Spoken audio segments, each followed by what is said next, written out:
how chimpanzees fuck each other in order to figure out what your dating life should look like. That was merely to establish social proof. Yeah. Sure, I understand. Like for example, you didn't need to get your friend to tell you, yo, I think she's hot for you to date her or marry her. No, you were able to come to that conclusion on your own. My argument is that women are hive-minded creatures. Well, what else could social proof be for? I'm curious. When you look at social proof. Social proof is typically from the female perspective. They need it to be attracted to men. Men don't need it to be attracted to women. Yeah, but why? Because women are the more vulnerable sex. Sure. Okay. So for them to, when they get pregnant, they take a way bigger risk. So they need to be like, okay, does this girl like him? Does she like him? Okay, this guy not a loser? Okay, cool. Bam. He has parties, etc. He has social proof. All right, I'll fuck him. This is why celebrities get girls, because they have social proof. The world respects them, so it's easier for that girl to take that guy serious. Men, we don't need that. Yeah, it's true. Social proof is one of the ways that women select men. So social proof means he's the man that other women want to be with and other men want to be. Social proof. He has status, right?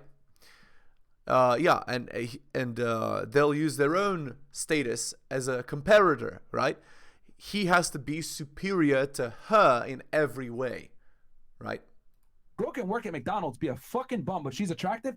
I'll date her. I'll fuck her. I don't need society to co-sign on this girl. As a matter of fact, a lot of guys will sit there. I want a girl that's low-key. Women don't operate that way. This is why girls love guys that have blue checks, guys that have clout, NBA players, celebrities, whatever. Now, do all girls want it? No. But if a man has status, it makes him way more attractive. Men don't give a fuck about a woman's status. Women do, however. So what I'm saying is that social proof plays a key role in the female attraction trigger. So that's why I use the chimpanzee example where men need social proof to get girls a lot of times, especially attractive ones. Yeah, it's the three things that are the most attractive to women are money, status, and looks. Those are the three. You know what's really funny here? Destiny has like closed body language and his girlfriend is actually leaning in, or is it his wife? But the girl is actually, her expression towards Destiny is kind of disrespectful and towards other men it's more open. So that tells you a lot. Idea of leagues. I want to know that because you kind of talk down about like girls who work at Pizza Hut and stuff like that. Stop saying I'm talking down. You're fundamentally misunderstanding. You're triggered. I'm not triggered. I'm not triggered. I got really triggered when I said leagues. No, I'm not saying talking down. You said it's a different league. Yeah. People tend to date. So people tend to date like coworkers. People tend to date within like classrooms. So what's your idea of leagues for women? It depends. Like league is, it's for anybody. It's for where you are. So like celebrities and league is not for everybody. Okay, women split into leagues based on their looks and their bedroom fun availability and their age. So more attractive women are physically more attractive, more physically fit, and younger. That's their what's it called? Their league, quote unquote. And then in intra-girl competition, the highest status girl is the one that has the most control over her relationship, right? So if she's married, she's the top status. If she's in a serious relationship, she's a one rung below marriage. If she's seeing someone, quote unquote, she's below that. If she's a single mother, she's below that. If she's just a single girl, she's below that. And if she's, like a little kid, she's below that. That's how women organize themselves in terms of status. And for men, league is different. Money, height, strength. These are the ways that the men compete. Status, job title, like that, determines a man's league. Celebrity is like basically a guy who earns a lot of money and is known by a lot of people and is also good looking, right? So, but that man who's in that quote unquote high league, he's going to be wanting to get girls that are in their highest league, which is young, physically fit, and physically attractive. So look at Leonardo DiCaprio, for example. He's in the high league, quote unquote, of men, and he's getting with, models and stuff like that, 18 to 25. You see? That's the idea. Men and women are not in leagues based on the job they work or whatever. Hello and welcome to Heliosblog. My name is Helios, here for another reaction video. If you're liking my content and you'd like to support me, I have a Patreon with exclusive content patreon.com/theheliosblog. Just go there and subscribe. Again, it's patreon.com/theheliosblog. You could also drop me a donation like Adrian R, Tom M. Shout outs to them. Link is in the description. Let's continue. Hollywood, How do like, you in a league. classify women as a league that's worthy of what you're for you? Women aren't a league. Women is a sex or a gender. I don't know what you're asking me. So what league is your type of woman? For me, it's probably going to be people that are generally working in my field. So other people that do like YouTube or Twitch or online content or whatever, like that rough world. Or entertainment maybe would be like a step outside that would be close by. Okay, you realize that everybody else classifies leagues as like a scale of 1 to 10. You're saying if you want to talk about just appearance, you can talk about that. No, not just appearance, but leagues is how you classify like a high value person. Just because they do the same thing as you doesn't make it. So for instance, there would be somebody that could be like maybe somebody could be like really high up in some like anti-malaria nonprofit in Africa. They're like technically like a higher league than me or something. But like I would never want to date that person if I have the opportunity to, because they run in a way different circle. We just wouldn't be very compatible. So it's not a matter of it being better or worse. It's just different like areas that people like date in. Or like. So what Destiny is describing is you need to be compatible personalities to date. He's talking like a girl, right? Like, you're wrong about this, Destiny. Guys don't care what league the girl is in the way you're describing it. Guys don't care. What guys care about is how attractive is the girl, how available is she for bedroom fun, is she fit, feminine, loyal, cooperative, bedroom fun, loyal, and submissive. This is what men care about. They don't care about what you're describing. Women care about that in men. But even then, they wouldn't care if they're in the same social circle as you. They wouldn't care about that. What they would care about is he better than me? Does he have social proof? Do other women want him? Do other men want to be him? Even if the girl totally doesn't know anything about the thing that makes the guy have status or social proof, she'll still go for him because it triggers her nature. She wants a guy like that. And any man will do, any port in a storm, any man that fits that criteria is going to be selected.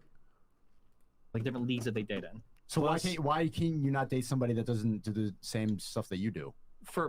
Well, that's going to vary because you guys sound like you're looking at different things. But like, I want a partner that I can talk to about my problems, that I can share things with, that can like help me with my. I want a partner, red flag, that can talk to me about my problems, another red flag. That like, it's not an equal partnership. She's not your therapist. If you're sharing your problems with your girl, it emasculates you and makes you weak. My work and like, or at least understand where I'm coming from. And with a normal girl, how the fuck do I begin to explain? There's like 3,000 people online calling me like a homophobic, like transphobic, like a normal girl is gonna have no way to even connect with any of these things, right? Or like, hey, like you might get guys that message you sometimes saying they want to like kill your children or like rape your parents or whatever. Like, how do I even begin to talk to like a normal person about that? So typically, I would need somebody that is already part of this world because they understand kind of the insanity. So it's not really leagues, just someone who works in the same field as you. That's like a kind of lead, yeah. Or like people that go to college together, like a discourse or something. Or like a. Well, it maps onto similar values, right? Like Yeah. if you're working with somebody who's also in content creation, like you're artistic, right? So if you're talking to a girl and she's also somewhat artistic and interested in that stuff, you guys now have a similar value immediately. So she's within your league because there's going to be ideally mutual attraction. You're attracted to each other, but then Yeah, like this is garbage, right? Doesn't matter what quote unquote league as Destiny defines it you're in. What matters is what the girl mentioned right away. You're mutually attracted to each other. So, but in order to be mutually attracted, what does a man need to have and what does a woman need to have? Man needs money, status, looks, right? He needs to be better than her in every single way, right? So he needs to be taller, stronger, fitter, smarter, more friends, better connected, makes more money, all of that. That's what a man needs. And what a woman needs is to be young, 18 to 25. I say 18 to 23. He needs to be young, physically fit, and if you're going even one step further, then we're going to be behavior. So as part of fitness, I already talked about it. That's the age and physical looks. But then there's also cooperative, bedroom fun, loyal, submissive, and agreeable. These are the things that men are looking for. So it's two totally different things, you see? And that will make them mutually attracted to each other. Also, the man in general is older, and usually when they averaged out the age of marriage between men and women worldwide, on average, men are 4 years older. So usually the man's going to be older than the woman. Yeah, and so on. And there's also things that are similar enough that you can actually be in relationship with one another. Or like Okay. people like the same church or like shit like So that. if Leonardo DiCaprio, Oh, something else I wanted to say, and this actually is a real thing. What you do need to be, I mean, you don't need this, and many people have gotten together and had bedroom fun without having this, but if you want a stable long-term relationship, you're going to be more similar than you are different to the person that you're with. You're going to agree on a lot of key values. And what that means is like, you know, you're going to be relatively similar in terms of the big five, right? Personality traits, except for extroversion. Usually the guy will be more extroverted and the girl will be more introverted, usually. But the rest will be relatively similar. Also, but the difference will be agreeableness as well. So the man will be more disagreeable generally and the girl will be more agreeable generally. But temperamentally, you're going to be relatively similar if you're going to get along. Other than those things, other than extroversion and agreeableness. Usually, women are attracted to men that are higher in extroversion, lower in agreeableness, and men are the reverse. They're more attracted, in general, to women that are lower in extroversion and higher in agreeableness. But anyway, that's neither here nor there. DiCaprio's dating a 24-year-old actress, but she just does plays. Is that the same league? It seems not, because he replaces them every 5 years. No, but for in your idea of I league. mean, it would depend. Are they doing like Broadway plays? Like, I don't know what circles Leonardo DiCaprio runs in, so it's hard for me to say. So the success is how you determine leagues. No, it's you have like a No. very your mind is like you just want to put a number and everything. I don't know how to I communicate. think with for you. him it's interest. It's interest and it's like preferences. similar. Yeah. It's like a map what of it like is. a web of like Yeah. shit, right? And also Yeah. attractiveness, and also like a bunch of things, right? Like if You see, this girl is mentioning multiple times physical attraction. Again, women are solipsistic. They have a lot of trouble understanding. They have a lot of trouble understanding things from other people's perspective. So whenever they give advice or talk about stuff, they're always talking about themselves, right? This girl is telling on herself. She is looking for physical attractiveness. You see what I'm saying? She's telling on herself. All right. Let's go to Plate Theory 5. Again, this is from Rolo Tomasi's book, The Rational Male. Female plate theory, ladies' game. For as often as I've mentioned women being natural plate theorists, I don't often go into detail about it. I think it's pretty well established that I completely disagree with the idea that women will only sleep with one guy at a time. I could outline several women I know from experience in this, but really observing behavior will bear this out fairly predictably for most men. I will, however, agree that women are predisposed to and are socially encouraged to seek monogamy once convenient. But as in all things female, the talk rarely matches the behavior. Bedroom fun is a woman's first best agency, and even the homeliest women know this, even when they're just complaining about other women using it. The principle is that a woman's first priority is to seek out security, and even when confronted with the duplicity of women's pluralistic sexual strategy, we'd be wise to bear this in mind when we evaluate motives for behavior. Their methodology is what is the question here. There is an understandable confusion for guys in this respect. On one hand, women present a constant facade that the fear of being perceived as a garden tool is primary to the self-respect and respectability. However, this has to be tempered with the desire to experience a variety of men in order to ensure the security of and provisioning from the best one among them. So in order to facilitate this, women must practice a kind of calculated hypocrisy that's socially reinforced by the gender as a whole, as well as some men. It's socially acceptable for a woman to blatantly spin plates. Does this sound outrageous? While a woman who makes her bedroom fun practices a bit too overt runs the risk of being perceived as a garden tool, most relatively attractive women covertly have a constant bullpen of starters ready to go to bat at any one time. These guys are known as orbiters.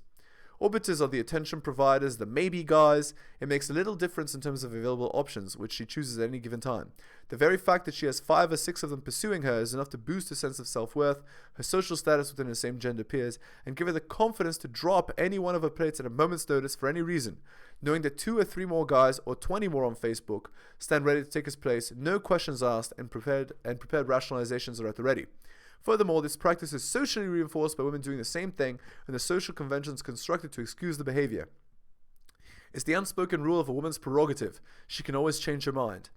It's a powerful tool for women in any situation.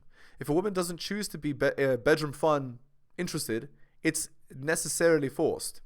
even when it's after the fact. Either the jerk forced her physically or emotionally, or she thought she wanted to but later reconsidered. It makes little difference. In all social situations, the default is to side with the feminine, the weaker gender, women from sympathy or empathy, and men from a desire to eventually become intimate with them. In either instance, the feminine prerogative is socially reinforced. That's important to understand because even by focusing on it here as a male, my motives for doing so become suspect. That's how embedded this dynamic is. To question it risks ostracism. However, I also understand that for the greater part of women, this plate spinning dynamic isn't a conscious effort on their part. In fact, I'd suggest that it's so thoroughly recognized that women default to it autonomously. Also, this is a good example from the first principle of power. When you have power, always feign powerlessness.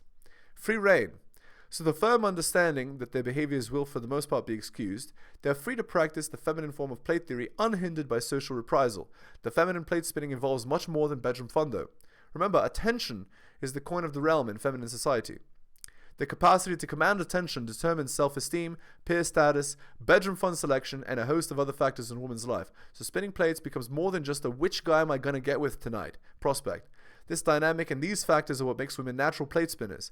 Even when a woman has no intention of ever becoming having bedroom fun with the maybe guy, his attention still has some value to her.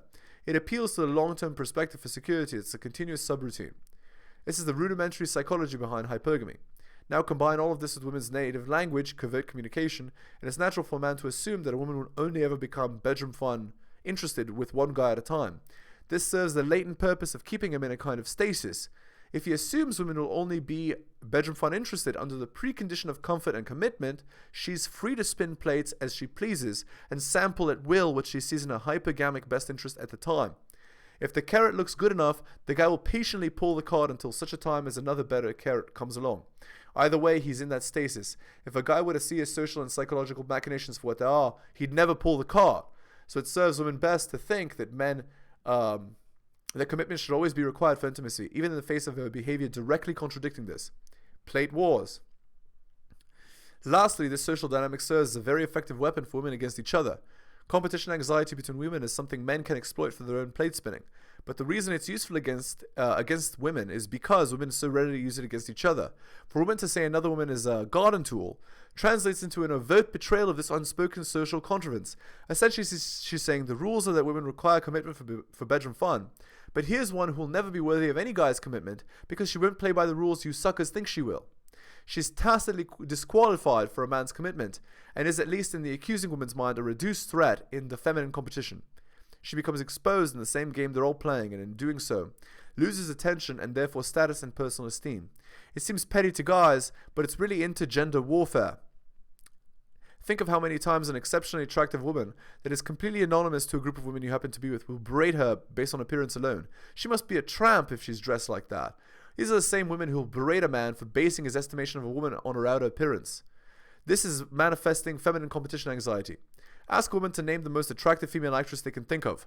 Odds are it will be a woman who presents the least threat to her anxiety. Gentlemen, as I'm fond of saying, women will sleep with somebody. They may not sleep with you, they may not sleep with me, but they'll sleep with someone.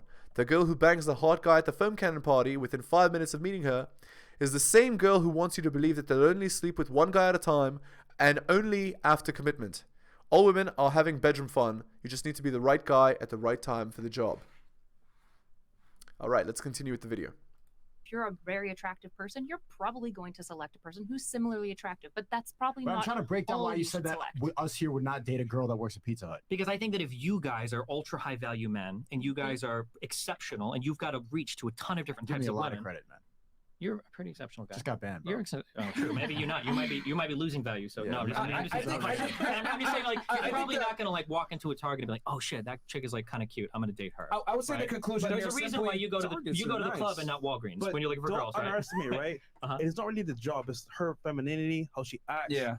Surprisingly enough, girls that are like lower jobs, they actually understand their roles in relationships. It's kind of like a girl that's masculine and like a boss babe. She's like argumentative. She's like arguing all the time. It's like, okay, Well, yeah, cool, that's what I'm saying. It depends on what you're looking for. If you want Yeah. like a demure, submissive, But like we'll most just guys take want orders. a feminine, Sure. friendly girl. It's not going to be a headache. Destiny is making it sound like it's such a bad thing to want a demure girl and who will just take orders, right? Because a girl is supposed to be the one who challenges you, you know, like what Jordan Peterson says. I don't want a girl that just challenges me. I'm not interested in that. Because, again, if you have a girl you're constantly fighting with, that's not a pleasant relationship. It's not a pleasant experience. It's a constant, annoying experience. And who wants to deal with that? Men don't want to deal with that. For the most part. If that's what you're looking for, then yeah. Yeah, I mean, I would say, like, just in general, this is like across the board almost. The more successful a guy is, typically the less he cares about his woman's success. That doesn't mean that he wants a bum, but it just means, like, I don't care about her career, I don't care about her status, I don't care about her title. I'd be so curious to look at, but I feel like earlier- so many like billionaires, millionaires are like with girls that are like running Yeah. like nonprofits and doing He shit. would want a Like, woman Yeah, who's but they want her doing attractive. something. But what I'm saying is that they don't care about her ability to earn and create security. Sure. no one is Sure. bringing it That's back what to I mean. money. Yeah. You're like hyper focused on this money thing. I'm not talking about money. There are No, tons no, of no. For other you, ways it's to measure. preferences. I get You'd it. probably I get want it. an Like intelligent interest, woman, though, interest right? level, Real like quick, interest in different Real things. quick, you had a point, Oh, right? sorry, yeah, go ahead. Yeah, go ahead. I don't know. I feel like the people that share similar things, they can relate to each other. Like you were saying, I feel like whenever you have things in common, you can talk about your problems. You could talk about, you know, your points of view, and that, I don't think it comes down to leagues or when I think of league, I kind of think of like a point scale. Like he said, I think of like, oh, she's a 7, oh, she's a 5, oh, she's a 6. Right, right. That when someone says league, that's what I think of. Like you're measuring not so much superficial things, but just like the overall package in a person. Yeah, Like, maybe league is a bad word. I don't know what you Yeah, said. you meant to say it was more about interests, hobbies, Or you said similar, discourse or something. similar, Yeah, just like that kind yeah, of similar lifestyle. I get it. That's what Yeah. Destiny really meant. When he said league, I think that kind of what threw Sneako off. Sure. But yeah. So basically, you Okay. think that Okay, so- we have superficial relationships. Can you explain? Hold on, dude, stop. Just because you don't. Hold on. Wait. Okay. Generally, no, you do. hold on. We've had many debates in the city. You say that red pill people, we are having like hold on. bang maids. You said that many times here. From my perspective, if I'm working within your shit, I respect you guys you look for way different types of women than what I would ever look for. But if that makes you happy and that's what you want to go for, Yeah, that's that's fine. fine. No, that's not what But hold on, wait. The reason why I argue against it isn't because of what you guys want. My issue is generally that the message that you're selling is never going to be available for 99% of your audience. That's what I'm typically going for. If you guys like the way that you do things, and obviously it works for you, fuck, none of you guys need advice from me for fucking picking up chicks, obviously. But for most of the people in your audience, this is like a hopeless, like they got a better shot at finding the right shitcoin and becoming a billionaire in fucking crypto. I disagree. as they Don't do. listen to this, man. Yeah, I Don't disagree. listen to That's actually wrong. No, it's not true. Destiny is selling hopelessness, right? Unless you act like a blue pill beta, you're not going to get girls. And actually, it's the reverse. The idea is that women want men that other men want to be and other women want to be with. So even if you're spinning like 3 girls that are 5 out of 10, you're more attractive than a guy who's monogamous to a girl who's a 7, is not or has never been interested in spinning multiple girls, right? If a girl knows for certain that the guy is never going to cheat and has no ability to cheat, she's not going to be as attracted to him. So no, it's wrong. And also, to get girls is really not that hard. You have to be physically fit, which does take consistent effort. You have to be charismatic, which again takes consistent effort. And you have to have, you have to be earning a certain amount of money, but it's not that high, which also takes consistent effort. But these are not unachievable things. All of these are in your control, right? These are things that men can do. It's not like you weren't born that way, therefore you'll never get laid. It's false. So no, I disagree with Destiny's message entirely. You should strive. It's true. You should go to the gym. You should It's become true. a better Strive to be person. great. I think this is where the Kevin Samuel shit comes in, where it's like you need to learn to love your man that makes 40, 50K a year and not expect every single one to be a 6-figure man, which sounds like is what is sold sometimes here. That's what I So feel like. we're just saying, right, as a solution, guys That's should for improve, women. We're generally talking to speaking. men. So if you improve as a guy, you're gonna get better options. Now, That's right. And also Kevin Samuels was selling to women, not to men. Okay, anyway. Let's go to the Reddit post. It was posted 1 day ago on relationship advice. My best friend, so this girl is 20 and her best friend is 19 of 13 years, is in love with my boyfriend who's 23 of 4 years. Recently, my friend and I have been arguing about her clearly avoiding me. She's been denying it, but admitted 2 days ago she had been avoiding my boyfriend and subsequently me due to the fact that she's in love with him and has been ever since I introduced them 4 years ago.